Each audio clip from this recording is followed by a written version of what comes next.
a good time, say, oh yeah! Ladies and gentlemen, welcome to the greatest show on earth.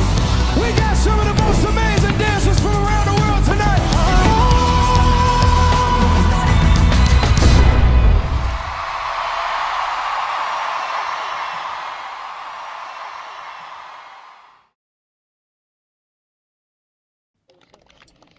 Haka shipho tarik unai wiang arhajar arpusan. Umentri rang ba kejela.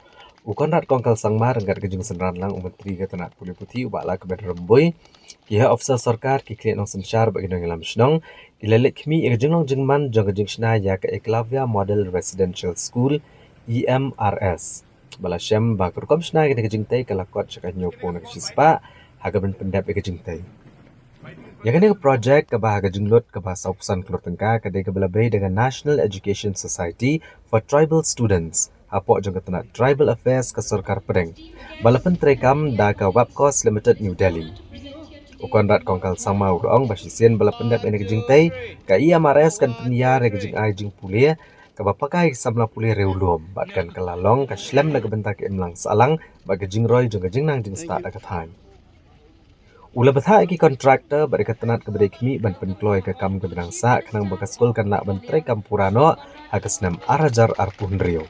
Keban ailat ki kena pulia ban sedang ya kejing pulia juki klem kano-kano kejing penslam show.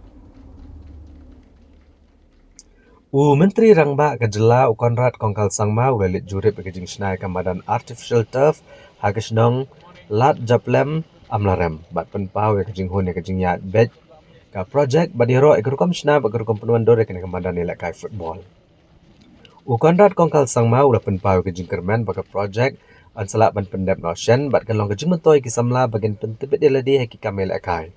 Bat ula ban juru kejing kut jengmut jong sarkar ban penslur ya ki kamel akai ban kentiu kisamla ban peniadan bentai kisnang kitau kamtam haba ki jakai akai kin sandur kisab bat penklan ya ki kamel akai hakathan. So now we are here in the Amlarem Subdivisions Association football field, and this ground is, as you can see, this is the project of the artificial turf that is going on, and it has come out really, really well. There are many such projects going on throughout the state, and we expect that this should be complete and we should be able to start having the football matches by March of 2026. So it's a great project, and I'm very happy to see the progress of the work out here. Thank you so much.